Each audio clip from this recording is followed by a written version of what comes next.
CBI notice ಬಂದಿರೋದಕ್ಕೆ ಸಂಬಂಧಪಟ್ಟಂತೆ DCM DK Shivakumar ಇದೀಗ ಸ್ಪಷ್ಟನೆಯನ್ನ ಕೊಟ್ಟಿದ್ದಾರೆ.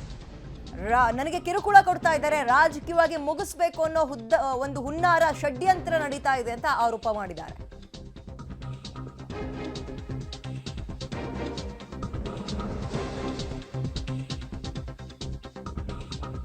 ನನಗೆ ನೋಟಿಸ್ ಬಂದಿಲ್ಲ, ಬದಲಾಗಿ ನನ್ನ ಸಂಸ್ಥೆಗೆ ಬಂದಿದೆ. ಮಕ್ಕಳು ಹೆಂಡತಿ ವಿಚಾರಕ್ಕೆಲ್ಲ ಬಂದಿದೆ. ಆಮೇಲೆ ವೈಯಕ್ತಿಕವಾಗಿ ನನ್ನ ಬಳಿ ಬರ್ತಾರೆ. ನಾನೇನು ತಪ್ಪು ಮಾಡಿಲ್ಲ, ನಾನು ಹೆದರೋದೂ ಇಲ್ಲ. ಸರ್ಕಾರ ಇದನ್ನು ಈಗಾಗಲೇ ಲೋಕಾಯುಕ್ತಕ್ಕೆ ಕೊಟ್ಟಿದೆ ಅಂತ ಡಿಕೆಶಿ ಹೇಳಿದ್ದಾರೆ. ಇದರ ನಡುವೆ ಸಿಬಿಐ ನೋಟಿಸ್ ಬಂದಿರೋದಕ್ಕೆ ಸಂಬಂಧಪಟ್ಟಂತೆ ಇದು ಕಿರುಕುಳ ಕೊಡೋಕೆ ನೋಡ್ತಾ ಇದ್ದಾರೆ. ನನಗೆ ರಾಜಕೀಯವಾಗಿ ಮುಗಿಸ್ಬೇಕು ಅನ್ನೋ ಹುನ್ನಾರ ದೊಡ್ಡ ಷಡ್ಯಂತ್ರ ನಡೀತಾ ಇದೆ ಅಷ್ಟೇ. ಇಷ್ಟಕ್ಕೆಲ್ಲ ನಾನು ಹೆದರೋ ಮನುಷ್ಯ ಅಲ್ಲ ನಾನು. ಜೊತೆಗೆ ನನಗೆ ನೋಟಿಸ್ ಬಂದಿಲ್ಲ, ಸಂಸ್ಥೆಗೆ ಬಂದಿದೆ. ಆದರೆ ಹೆಂಡತಿ ಮಕ್ಕಳ ವಿಚಾರಕ್ಕೆಲ್ಲ ಬಂದಿದೆ ಅಂತ ಕಿಡಿಕಾರಿದ್ದಾರೆ. ಅವರು ಯಾವ ಲೆಕ್ಕಾಚಾರದಲ್ಲಿ ನೋಟಿಸ್ ಕೊಡ್ತಾ ಇದ್ದಾರೋ ನನಗೆ ಗೊತ್ತಿಲ್ಲ. ಅವ್ರು ಏನು ಬೇಕಾದ್ರೆ ಎಲ್ಲ ದಾಖಲೆಗಳು ಅವ್ರ ಹತ್ರ ಇದೆ, ಅವ್ರ ಇಲ್ಲದೆ ಒಂದು ದಾಖಲೆ ಏನಿಲ್ಲ. ಬಟ್ ಈ ಕೇಸಲ್ಲಿ ಈಗಾಗಲೇ ಗೌರ್ಮೆಂಟು ಏನು ಪರ್ಮಿಷನ್ ಕೊಟ್ಟಿತ್ತು ಅದನ್ನು ವಿಡ್ರಾ ಮಾಡಿದೆ.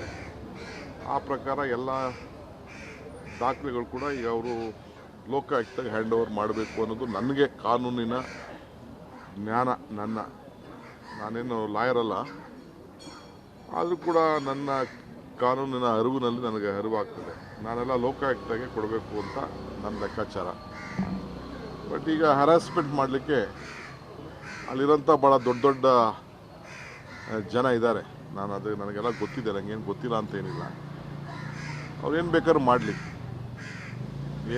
ಮಾಡಲಿ, ನನಗೆ ರಾಜಕೀಯವಾಗಿ ಮುಗಿಸ್ಬೇಕು, ತೊಂದರೆ ಮಾಡಬೇಕು ಅಂತೇಳಿ ಒಂದು ದೊಡ್ಡ ಷಡ್ಯಂತ್ರ ನಡೀತಾ ಇದೆ. ಕೆಲವು BJP ನಾಯಕರುಗಳೆಲ್ಲ ಅದು ಮುಂಚಿತವಾಗೇ ಹೇಳಿದರು, ನನ್ನ ಜೈಲು ಕಳಿಸ್ತೀವಿ, ಜೈಲಿಗೆ ಹೋಗ್ತಾರೆ ಅಂತೆಲ್ಲ. ಅವರೆಲ್ಲ ಭವಿಷ್ಯ ಅವರ ಇಲಾಖೆಯಲ್ಲಿ ಮಾತಾಡಿದ್ದೆಲ್ಲ ತಿಳಿಸಿದ್ರು. ಯಾರು ಏನೇನು ಮಾತಾಡ್ತಾರೋ ನಾನು ಅವ್ರಿಗೆಲ್ಲ ಕರೆದಿದ್ದೆ, ಬನ್ರಪ್ಪ ಚರ್ಚೆ ಮಾಡೋಣ, ಸರಿಯಾದ ವೇದಿಕೆ ನೋಡೋಣ ಅಂತ. ಎಲ್ಲ ದೊಡ್ಡ ಪ್ಲಾಟೇ ನಡೀತಾ ಇದೆ. ಇರಲಿ, ನಾನೇನು ತಪ್ಪು ಮಾಡಿಲ್ಲ. ಅವ್ರು ಏನು ಬೇಕಾದ್ರೂ ಎನ್ಕ್ವೈರಿ ಮಾಡಿಕೊಳ್ಳಿ, ಏನು ಬೇಕಾದ್ರೂ ಮಾಡಿಕೊಳ್ಳಿ.